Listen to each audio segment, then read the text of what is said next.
سورہ ابراہیم آیت نمبر 38۔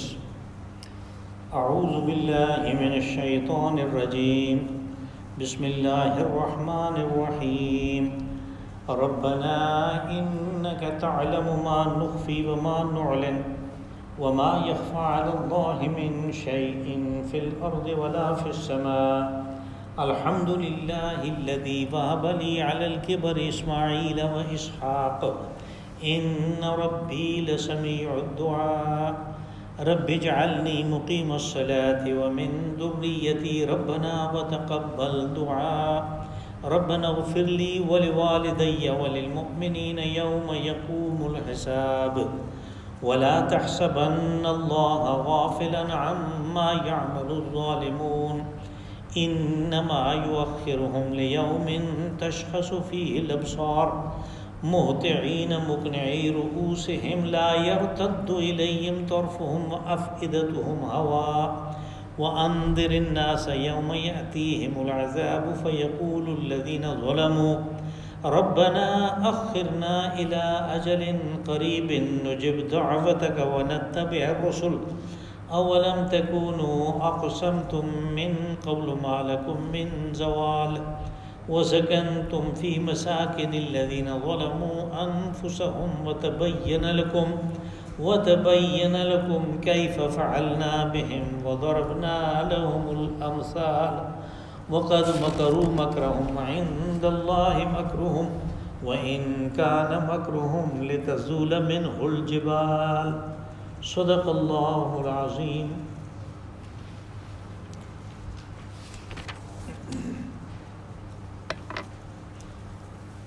ربنا انك تعلم ما نخفي وما نعلن، اے ہمارے پروردگار آپ جانتے ہیں جو کچھ ہم چھپائیں یا ہم ظاہر کریں۔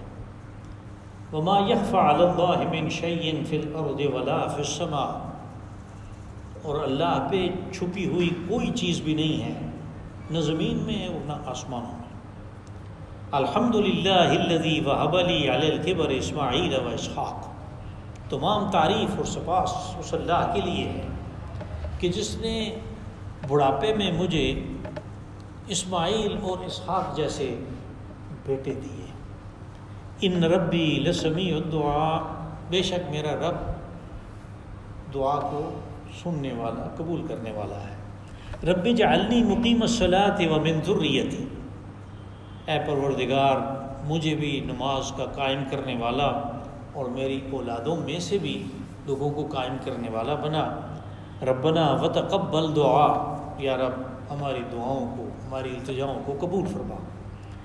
ربنا اغفر لی ولوالدی وللمؤمنین یوم یقوم الحساب، اے پروردگار مغفرت فرما میری اور میرے والدین کی اور ایمان والوں کی اس دن کہ جس دن تو حساب کا نظام کھڑا کرے گا۔ ولا تحسبن اللہ غافلا عما يعمل الظالمون، اور اے مخاطب اللہ کو بے خبر نہ سمجھو ظالموں کی حرکتوں سے کہ وہ اس نے ان کو چھوٹ دی ہوئی ہے۔ انما یؤخرهم لیوم تشخص فیہ الابصار، ہم تو انہیں مہلت دے رہے ہیں اور فیصلے کو مؤخر کر رہے ہیں اس دن کہ جس دن آنکھیں پھٹی کی پھٹی رہ جائیں گی۔ مہطعین مقنعی رؤوسہم، وہ ایسا دن ہوگا کہ یہ دوڑیں گے، لپکیں گے سر اٹھائے ہوئے۔ لا یرتد الیہم طرفو، ادھر ادھر دیکھنے کی بات نہیں ہوگی اور نہ آنکھ جھپکانے کی۔ وافئدتہم ہوا، اور دل اڑے جا رہے ہوں گے۔ وانذر الناس یوم یأتیہم العذاب فیقول الذین ظلموا ربنا اخرنا الی اجل قریب نجب دعوتک ونتبع الرسل، اور اے رسول صلی اللہ علیہ وسلم آپ لوگوں کو آگاہ کریں اس انجام سے، اس دن کے انجام سے کہ جس دن عذاب سامنے نظر آئے گا، اور پھر اس وقت یہ ظالم کہیں گے کہ اے ہمارے پروردگار ہمیں کچھ اور تھوڑی سی مہلت دے۔ تو ہم اس مہلت میں یہ کریں گے کہ تیری بات کو قبول کریں اور اتباع کریں گے تیرے رسولوں کا۔ اولم تکونوا اقسمتم من قبل ما لکم من زوال، تو کہا جائے گا کہ کیا تم نے اس سے پہلے پکی قسمیں نہیں کھائی تھیں اس بات کی کہ تمہارے اوپر کوئی زوال تو آنا ہی نہیں، ان اچھے حالات میں تبدیلی نہیں آنی۔ وَسَكَنْتُمْ فِي مَسَاكِنِ الَّذِينَ ظَلَمُوا أَنفُسَهُمْ، اور تمہیں ہم نے آباد کیا ان زمینوں میں کہ جن کے تم سے پہلے باسی جو تھے انہوں نے ظلم کیا تھا۔ وَتَبَيَّنَ لَكُمْ كَيْفَ فَعَلْنَا بِهِمْ، اور تمہارے اوپر ہم نے وہ چیز واضح کر دی کہ ان کے ظلم کے نتیجے میں ہم نے ان کے ساتھ کیا کیا۔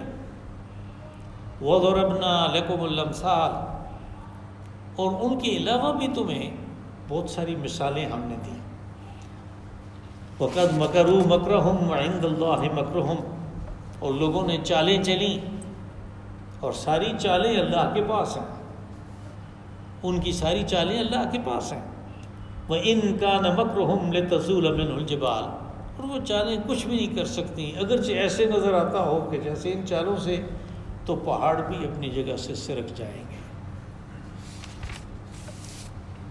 یہ ابتداء تو حضرت ابراہیم علیہ السلام کی وہ تعمیر کعبہ کی بات ہے، اور اس وقت جو انہوں نے دعا فرمائی، کچھ دعا کا حصہ پہلے گزرا، کچھ اس کی 2 آیتیں اور پھر ایک آیت اللہ کی حمد اور سپاس کی، وہ اس حصے میں موجود ہے جو اس رکوع سے پہلے تھا۔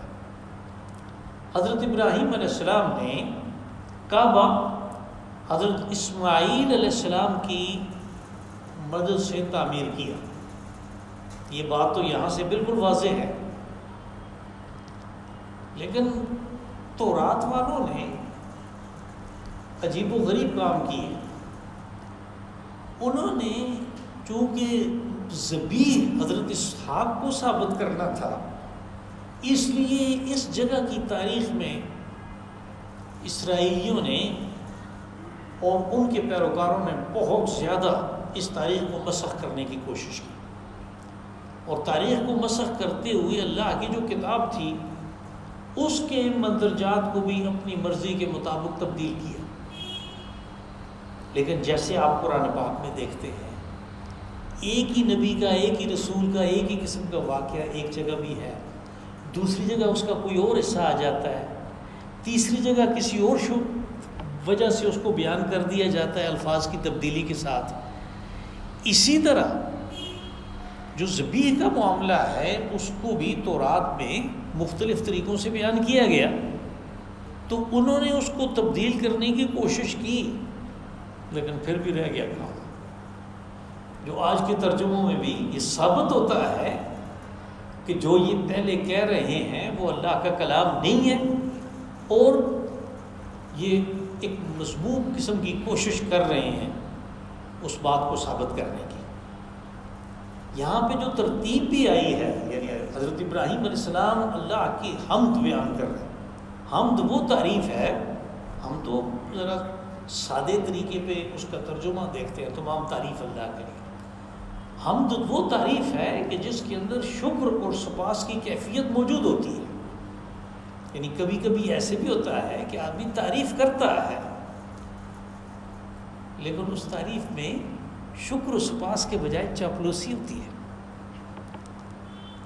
حمد میں وہ چیز نہیں ہے، حمد میں شکر کی کیفیت موجود ہے، اس لیے کبھی کبھار اس کا ترجمہ کرتے ہوئے ہمارے مترجمین اور ہمارے محققین کہتے ہیں کہ شکر سارا اللہ کے لیے۔ اب اس کی اوپر پوری تفصیل جو ہے وہ تو آپ کو ملے گی مولانا ابوالکلام آزاد کی ایک کتاب میں جس کا نام ہے فاتحۃ الکتاب۔ پہلی آیت ہے فاتحہ کی، الحمدللہ رب العالمین، انہوں نے اس کے اوپر پوری کتاب لکھ دی، اس میں یہ ساری تفصیلات ہیں۔ یہاں پہ انہوں نے پہلی دعا جو کی وہ یہ تھی کہ اے ہمارے پروردگار، آپ جانتے ہیں جو ہم چھپاتے ہیں اور جو ظاہر کرتے ہیں۔ چھپاتا آدمی وہ چیز ہے کہ جس کو ظاہر نہ کر سکے، انبیاء اور رسولوں کے پاس ایسی کوئی چیز نہیں۔ لیکن کبھی کبھی یہ بھی ہے کہ دعا کر کے بھی آدمی کی تسلی نہیں ہوتی کہ میں نے اپنی ضرورت کے مطابق پورا نہیں مانگا، اور خاص طور پہ جب کوئی بڑا عمل کرے آپ، یعنی حج ایک بڑا عمل ہے، زندگی میں ایک دفعہ فرض ہے، اور پھر اس کے لیے مال بھی خرچ کرنا پڑتا ہے، جان بھی خرچ کرنی پڑتی ہے، سفر کی صعوبتیں بھی برداشت کرنی پڑتی ہیں، دوسری جگہ پہ رہائش بھی اختیار کرنی پڑتی ہے۔ اس کے آخر میں کیا ہوتا ہے؟ دعائیں ہی دعائیں۔ یعنی ہمیں حج رسول صلی اللہ علیہ وسلم میں یہ چیز ملتی ہے کہ زوال کے بعد عرفہ کے دن آپ اپنے خیمے سے آئے، اونٹنی کے اوپر بیٹھے اور بطن وادی میں آئے اور خطاب کیا، جس کو ہم خطاب حجۃ الوداع، خطبہ حجۃ الوداع کہتے ہیں۔ آپ دیکھتے ہیں کہ وہ مختصر سا ہے، اگرچہ آہستہ آہستہ ہوا، ہر فکرے کے بعد آپ ٹھہرے، اور ازدحام رش زیادہ ہونے کی وجہ سے دوسرا ایک صحابی ربیہ جن کی آواز بہت اونچی تھی، تو وہ اس فکرے کو دوبارہ کہتے تھے تاکہ بہت لوگوں کو آواز آئے، اور چونکہ رسول علیہ الصلاۃ والسلام خطاب کر رہے ہیں اس لیے خاموشی تھی، اور پھر ان کی آواز بھی اس خاموشی کی وجہ سے، جس میں ساؤنڈ پولوشن نہیں ہے، دور تک جاتی تھی، لیکن ربیہ کی آواز ان لاکھ سے اوپر 1.25 لاکھ آدمی جو موجود تھے سب سنتے تھے۔ مختصر سا خطاب تھا۔ اس کے بعد آپ نے اسی طرح کھڑے کھڑے وہاں پہ قیام کیا، بیت اللہ کی طرف رخ کر کے، اور صرف دعائیں کی۔ کتنا وقت ہوگا آپ دیکھیں، یعنی نمازیں آپ زور اور اثر کی سفر اور قصر جمع کر کے پڑھ کے باہر نکلے، اور جب سورج غروب ہونے پہ آ گیا تو جب آپ نے تیاری کی تو اس وقت سورج کی ٹکیا جو ہے وہ پیلی ہو چکی تھی۔ یہ اس حساب سے یعنی تقریباً 5 گھنٹے بنتے ہیں، 5 گھنٹے آپ دعا کرتے ہیں۔ اس میں کیا کیا دعائیں کی روایات میں ہمیں ملتی ہیں، جو لوگوں کو آواز آئی انہوں نے بیان کیا کہ یہ دعائیں ہوئی۔ تو دعا ایسی چیز ہے، اب یہ جہاں پہ بیت اللہ تعمیر ہو رہا ہے اس زمانے میں، تو بیت اللہ کی تعمیر کے بعد انہوں نے ظاہر ہے ایک بڑی دعا کی، اور پھر بھی جب تسلی نہیں ہوئی تو کہا کہ ہم نے جو نہیں مانگا وہ بھی تجھے پتہ ہے، اور ساتھ میں اللہ کی یہ صفت بھی بیان کر دی کہ یہ صرف ہماری کیا بات ہے کہ ہم کسی چیز کو اللہ سے چھپائیں یا اس کو ظاہر کریں، وہ تو زمین و آسمان میں کوئی چیز ایسی ہے ہی نہیں جو اس سے چھپی ہوئی ہے۔ اب یہ ایک ایسا تصور ہے جو یقین ابراہیمی کے ساتھ وابستہ ہے۔ یہ تصور جتنا مضبوط ہوگا کہ اللہ سے کوئی چیز چھپی ہوئی نہیں ہے، اتنا ہی آدمی کی زندگی کی لائن درست ہوگی، اس لیے کہ اس کو یہ پتہ ہے کہ میں کر رہا ہوں، میں چھپا رہا ہوں، میں خفیہ منصوبہ بندی کر رہا ہوں، سارا اللہ کو پتہ ہے۔ اللہ کو پتہ ہے تو اس کا پتہ ویسے ہی تو نہیں ہے، وہ اس کے انجام سے بھی کرنے کی، یعنی اس کا انجام دکھانے کی بھی صلاحیت رکھتا ہے، اس کے پاس قوت ہے۔ بس یہ تصور جو ہے یہ ہر وقت ذہن میں رہنا چاہیے کہ سب کچھ یا کچھ بھی اللہ سے کچھ بھی چھپایا نہیں جا سکتا۔ اور پھر اگر دعا کا معاملہ ہو کہ جیسے میں نے کہا کہ آدمی کی تسلی نہیں ہوتی ہے تو وہ کہتا ہے کہ جو میں نہیں مانگ سکا تو وہ بھی دے، تو حدیث رسول صلی اللہ علیہ وسلم میں یہ چیز آئی کہ ایک آدمی تلاوت قرآن میں منہمک ہے، وہ مصروف ہے، وہ مشغول ہے، اور وہ یہ بھی ایک عمل ہے، اس کے آخر میں بھی دعا مانگ سکتا ہے، مسنون دعائیں بھی ہیں اس کی، لیکن اس کے پاس وقت ہی نہیں ہے۔ رسول اللہ صلی اللہ علیہ وسلم نے فرمایا کہ اللہ اس کو بنا مانگے وہ سب کچھ دیتا ہے جو اس کو چاہیے، اس لیے کہ اس کو پتہ ہے وہ انک تعلم ما نخفی وما نعلن، اللہ سے کوئی چیز چھپی ہوئی نہیں، نہ آسمانوں میں نہ زمین میں۔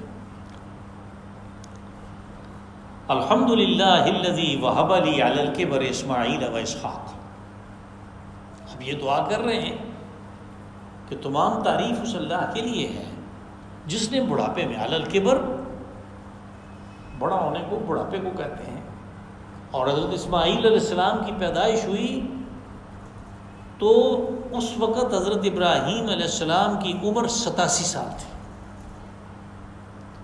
اور جب حضرت اسحاق پیدا ہوئے تو اس وقت ان کی عمر 99 سال تھی۔ یہاں بھی ترتیب یہی رکھی گئی کہ جب وہ خود بچوں کے نام لے رہے ہیں، اپنے بچوں کے نام لے رہے ہیں، تو اسماعیل و اسحاق، اسماعیل بڑے ہیں، اسحاق چھوٹے ہیں۔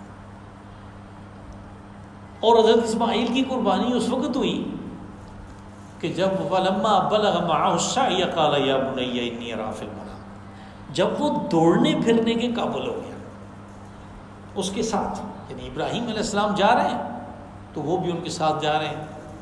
بڑا آدمی جو ہے وہ چلتا ہے تو بچے کو ساتھ دینے کے لیے دوڑنا پڑتا ہے۔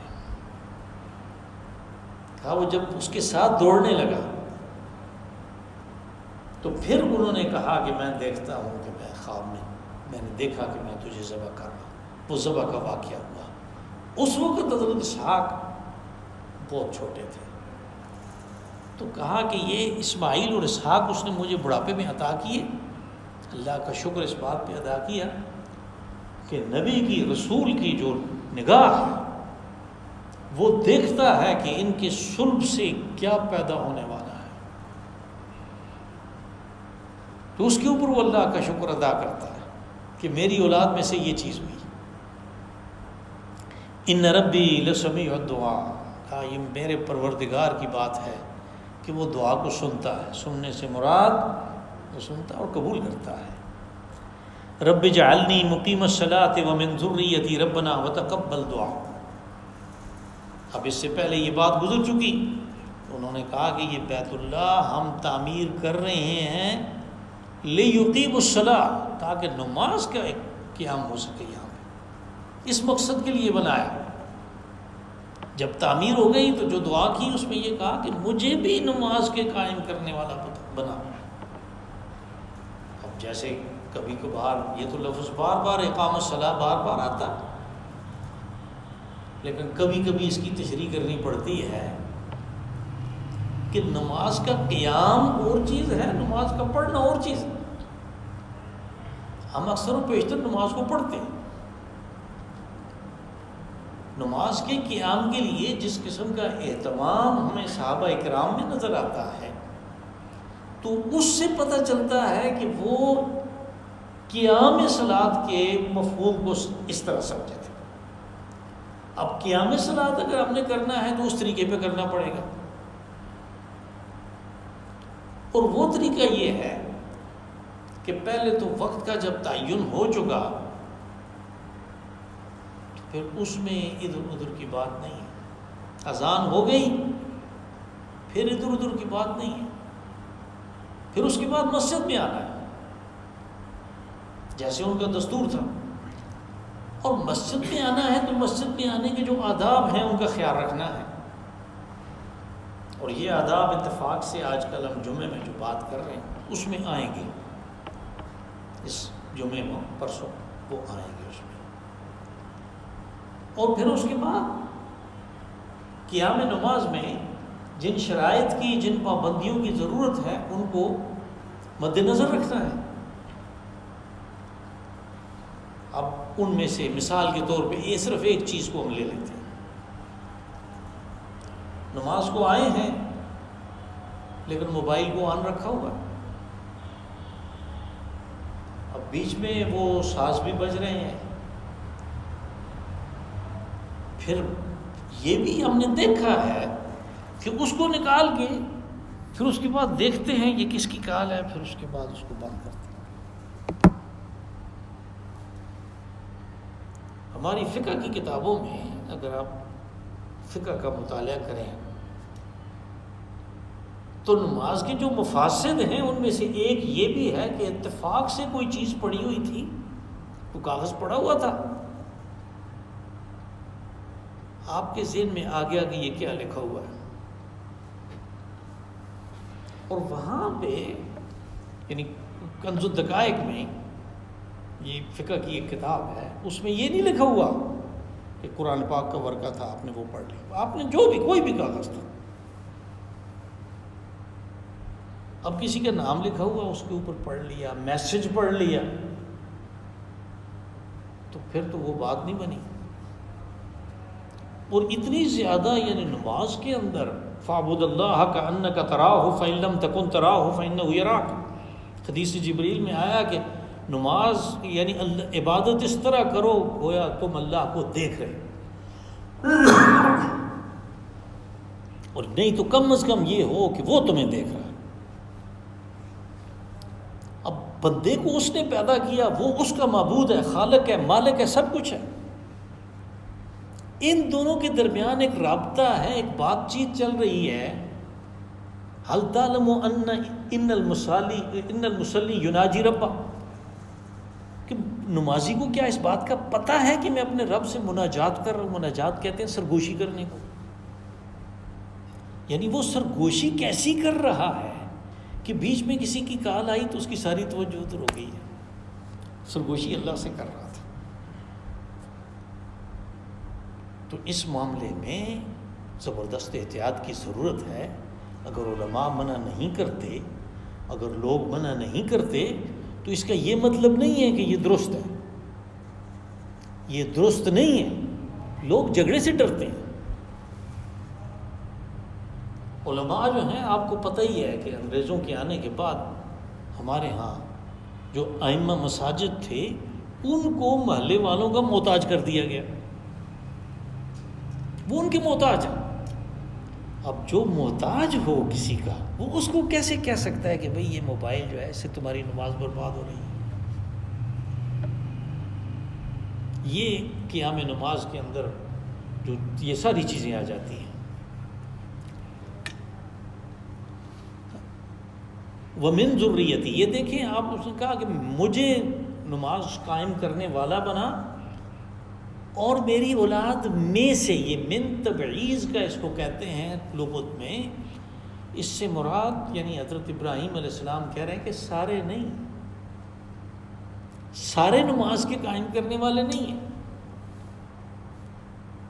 آپ نے ساروں کے لیے دعا نہیں کی، اس لیے کہ کسی کی بھی اولاد ہو، ذریت اولاد کو کہتے ہیں، یہ ہو ہی نہیں سکتا کہ وہ سارے کے سارے نیک ہوں گے، صالح ہوں گے، اچھے ہوں گے، بس آپ نے کہا کہ ان میں سے بھی نماز قائم کرنے والے ہوں۔ چنانچہ ہم دیکھتے ہیں کہ حضرت اسماعیل علیہ السلام کے بعد نبی صلی اللہ علیہ وسلم تک آہستہ آہستہ نماز کا جو سلسلہ تھا وہ ختم ہوا، اور پھر اگر یہ کل 1800 سال تھے تو آپ یہ سمجھ لیں کہ 800 سال کے بعد یہ ختم ہو گیا۔ اس کے بعد مکہ والوں کی اور حضرت اسماعیل علیہ السلام کی کہ اولاد کی جو نماز تھی وہ وما كان صلاتهم عند البيت الا مكاء وتصديا،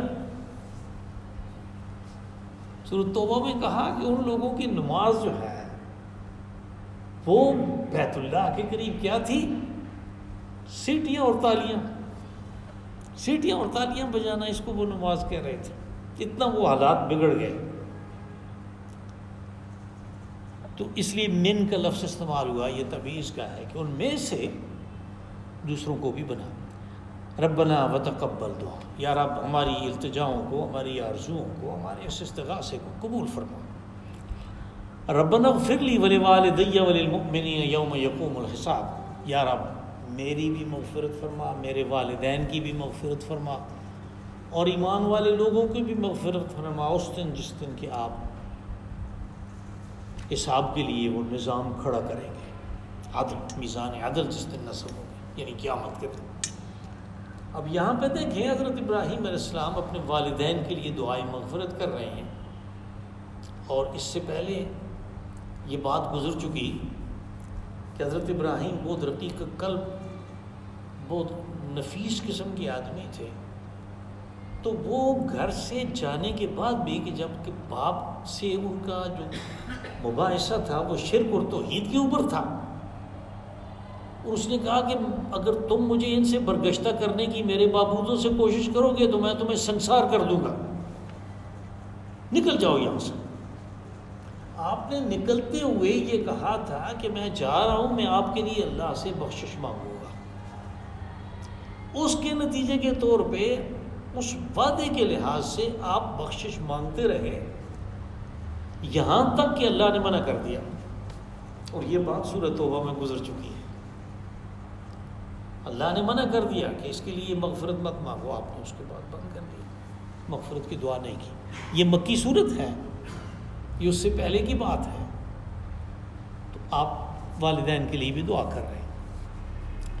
وَلَا تَحْسَبَنَّ اللَّهَ غَافِلًا عَمَّا يَعْمَلُ الظَّالِمُونَ.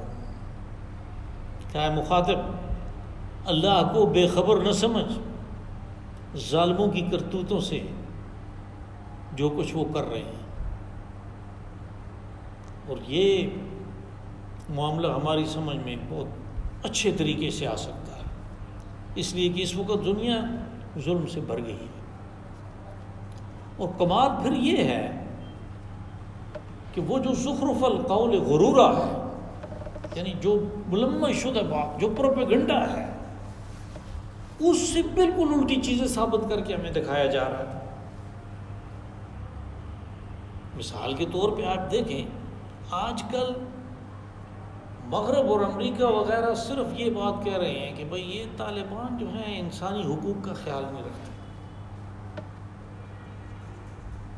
انسانی حقوق پامال کر رہے ہیں. اب امریکہ نے 6 لاکھ بے گناہ مار دیے بمباری کر کے،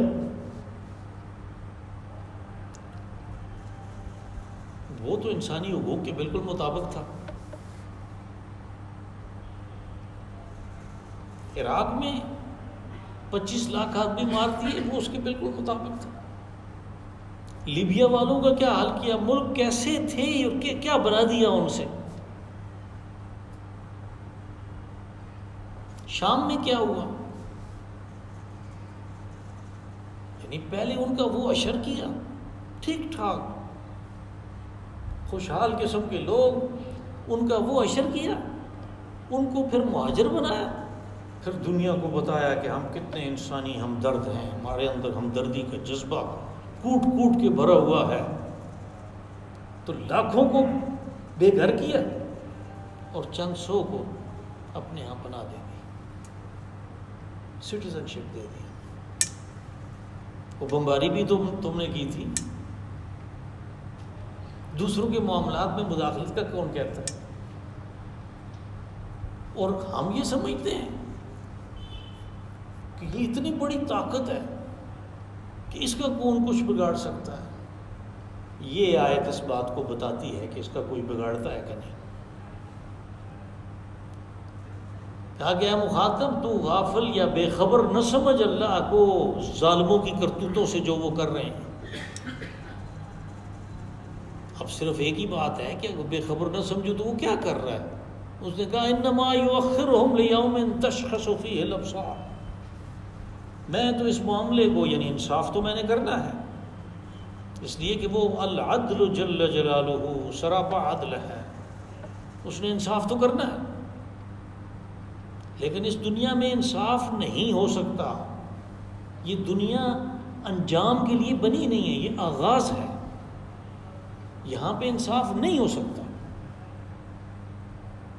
کہ ایک آدمی نے آرڈر کیا، دوسرے نے وہ ایگزیکیوٹ کیا اور ایک منصوبہ بنایا 10-12 آدمیوں نے، وہ آ کے اس نے بمباری کی. اب اس میں کل جو ہیں وہ 15 ہیں، 20 ہیں، 50 آدمی ہیں اس کے اندر شامل ہیں اس منصوبے میں. آ کے اس نے ڈیزی کٹر بم مارا، 4000 آدمی مر گئے. شادی تھی، دلہا اسپتال میں پڑا ہوا ہے اور شادی پہ جو آئے ہیں وہ مرے ہوئے پڑے ہیں، اٹھانے والا لاشوں کو کوئی نہیں. یہ افغانستان میں یہ واقعہ بھی ہوا ہے. تو کہا کہ انصاف نہیں ہو سکتا، انصاف آگے ہوگا. اس دن ہوگا لیوم تشخص فیہ الابصار. معاملے کو ہم ٹال رہے ہیں، مؤخر کر رہے ہیں، اس کو ڈیفر کر رہے ہیں اس دن کے لیے جس دن آنکھیں پھٹی کی پھٹی رہ جائیں گی. مہطعین مقنعی رؤوسہم، کہا لوگوں کی حالت یہ ہوگی، اقناع کہتے ہیں، اعطا کہتے ہیں کسی طرف بڑے زوردار طریقے سے لپکنے کو،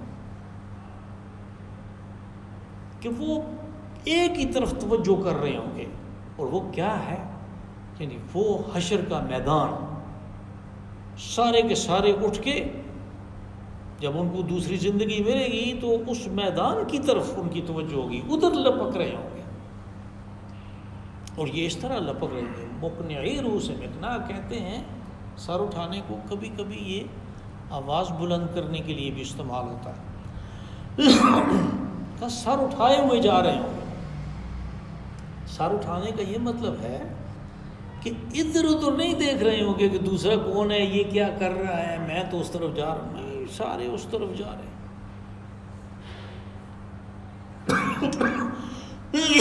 لا یرتد الیہم طرف، وہ ادھر ادھر بالکل نہیں دیکھیں گے۔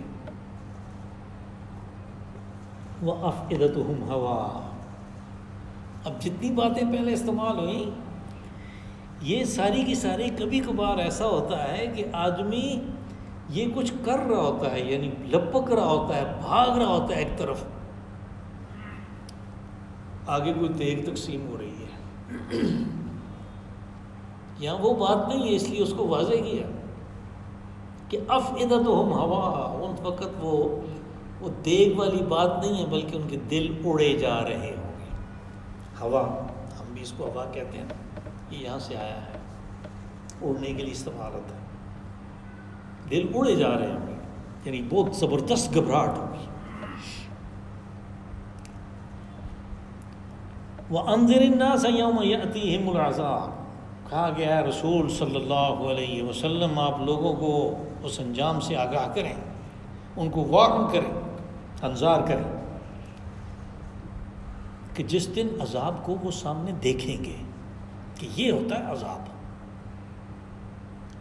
فَيَقُولُ الَّذِينَ ظَلَمُوا رَبَّنَا أَخِّرْنَا إِلَىٰ أَجَلٍ قَرِيبٍ نُجِبْ دَعْوَتَكَ وَنَتَّبِعِ الرُّسُلَ، تو یہ ظالم، وہ لفظ استعمال ہوا نا اوپر ظالم، کہا یہ ظالم اس وقت کہیں گے کہ ہمارے پروردگار تو ہمیں تھوڑی مہلت دے، ہم واپس جائیں، اور واپس جا کے ہم کیا کریں گے، نجب دعوتک، تیری دعوت، تیری بات جو ہے اس کو ہم قبول کریں گے۔ یعنی رسولوں کی جو بات ہے وہ اصل میں اللہ کی طرف بلانے کی ہے، کہ تمہیں اللہ بلاتا ہے، اور یہ بات آئی بھی ہے سورہ یونس میں کہ واللہ یدعو الی دار السلام، کہ اللہ تمہیں دعوت دیتا ہے دار السلام کی طرف، اسلام کی طرف، امن کی طرف۔ تو وہ کہیں گے کہ ہم ان کی وَنَتَّبِعِ الرُّسُلَ، اور یہ مقصد پورا نہیں ہو سکتا جب تک آدمی رسول کا اتباع نہ کرے، رسول کی پیروی نہ کرے، رسول کے نقش قدم پہ نہ چلے، اب اچانک ان پہ وہ ساری کی ساری چیزیں واشگاف ہو جائیں گی کہ اس مقصد کے لیے ہم رسولوں کا اتباع کریں گے۔ اولم تکونوا اقسمتم من قبل ما لکم من زوال، اب زبان حال سے یعنی جواب جو ہے ان کو سامنے ان کو نظر آئے گا، کوئی کہے یا نہ کہے، جواب اس کا یہ ہے کہ تم تو قسمیں کھاتے تھے کہ ہمارے یہ حالات اسی طرح رہیں گے، یہ تبدیل نہیں ہو سکتے، یعنی ظالم ظالم ہی رہے گا، اس کو پکڑنے والا کوئی آئی نہیں ہے، وہ یہ سمجھتے ہیں۔ کہا کہ تم تو قسمیں کھاتے تھے کہ تمہارے حالات میں تبدیلی کوئی نہیں آئے گی، ما لکم من زوال، اس میں کوئی زوال نہیں ہے، کوئی تبدیلی نہیں ہے۔ وَسَكَنْتُمْ فِي مَسَاكِنِ الَّذِينَ ظَلَمُوا أَنفُسَهُمْ وَتَبَيَّنَ لَكُمْ كَيْفَ فَعَلْنَا بِهِمْ، حالانکہ دنیا میں بھی ہم نے تمہیں دکھا دیا تھا تمہاری نصیحت کے لیے، تمہاری عبرت کے لیے، کہ دیکھو تم کس جگہ رہ رہے ہو، اس سرزمین میں تم رہ رہے ہو کہ جس میں تم سے پہلے ظالم لوگ رہتے تھے، پھر وہی لفظ استعمال ہوا ظلم کا، ظالم رہتے تھے اور ان کے ظلم کا وَتَبَيَّنَ لَكُمْ كَيْفَ فَعَلْنَا بِهِمْ، اور ہم نے تمہارے اوپر واضح کیا کہ ان کے ظلم کے نتیجے میں ہم نے ان کے ساتھ کیا کیا۔ وہ جو واقعات قرآن پاک میں سنائے جاتے ہیں مکی صورتوں میں، یہ ان کی طرف اشارہ ہے کہ عرب لوگوں کو عرب سرزمین کے اوپر جو رونما ہوئے واقعات عذاب کے، قوموں کے ختم ہونے کے، ان کے ملیا میٹ ہونے کے، وہ سنائے گئے۔ باہر پہ ہی دنیا میں اس قسم کی باتیں ہوئیں، اس قسم کے واقعات ہوئے، لیکن ان کو قرآن پاک نے کور نہیں کیا، ان کو نہیں سنایا کہ اس طرح ایک عجیب و غریب بات ہوتی۔ ان کو ان سارے واقعات کا پتہ تھا۔ یہ جو 6 مشہور واقعات ہیں، حضرت نوح علیہ السلام کا، حضرت ابراہیم علیہ السلام کا، حضرت ہود کا، حضرت صالح کا، حضرت موسیٰ علیہ السلام کا، اور حضرت لوط کا، کہ ان قوموں کے ساتھ کیا ہوا۔ اور یہ سارے کے سارے وہ ہیں، کبھی قرآن پاک میں یہ بھی آتا ہے کہ تم تو ان کی بس ختم شدہ بستیوں کے اوپر سے جاتے تھے، اور تمہیں پتہ تھا کہ یہاں پہ ان کی پوری کی پوری بستیاں ہیں، جیسے ہڑپا میں، یہ ٹیکسلا میں پرانی تہذیب ہے، جیسے مانسیرا میں ہے، جیسے موئنجو میں ہے، 200 فٹ نیچے چلے گئے، یہی آلو ہے ان کا۔ یہ ہمارے لیے ہیں کہ ہم بھی دیکھیں کیا بنا، اور ہم نہیں دیکھتے تھے، ہمیں نہیں پتا تھا، لیکن اللہ نے انتظام کر دیا، جاپانیوں نے آ کے شہر کے شہر نکال دیے کہ یہ دیکھو یہ تمہارے لوگ تھے۔ کہا کہ تو ہم نے تو واضح کیا تھا کہ ان ظالموں کے ساتھ ہم نے کیا کیا، وَضَرَبْنَا لَكُمُ الْأَمْثَالَ، اور تمہارے لیے یعنی ان واقعات کے علاوہ مثالیں بھی ہم نے دیں، کہ مثالوں سے واضح کیا کہ یہ جو کر رہے ہو تم، اس کا انجام برا ہونے والا ہے۔ وَقَدْ مَكَرُوا مَكْرَهُمْ وَعِنْدَ اللَّهِ مَكْرُهُمْ، کہ ان لوگوں نے چالیں چلیں انبیاء کے خلاف، اللہ کے خلاف۔ ان کی یہ ساری چالیں کیا ہیں؟ اللہ کے پاس ہیں۔ عند اللہ مکر، یہ بالکل اسی طرح ہے کہ جیسے کوئی تیر پھینکے اور دوسرا جو ہے وہ اس کو پکڑ لے، وہ اس کے پاس ہے۔ ہاں، یہ چالیں ساری اللہ کے پاس ہیں۔ وَإِنْ كَانَ مَكْرُهُمْ لِتَزُولَ مِنْهُ الْجِبَالُ، اپنی چالوں کے بارے میں ان کا یہ خیال تھا کہ یہ بہت بڑی زبردست کامیاب قسم کی منصوبہ بندی، نبی صلی اللہ علیہ وسلم کو شہید کرنے کی منصوبہ بندی کی انہوں نے، کتنی کامل، کتنا زمانہ وہ ڈسکس کرتے رہے، اور پھر ایک نتیجے پہ پہنچے، اس نتیجے کی ایگزیکیوشن سارا کچھ انہوں نے کر لیا۔ لِتَزُولَ مِنْهُ الْجِبَالُ، کہ ایک ایسی چال کہ جس سے پہاڑ بھی سرک جائیں، لیکن مقصد حاصل نہیں ہوا، وہ کر نہیں سکے۔ اللہم صلی وسلم وبارک وانعم علی عبدک ورسولک ونبیک محمد صاحب المقام المحمود۔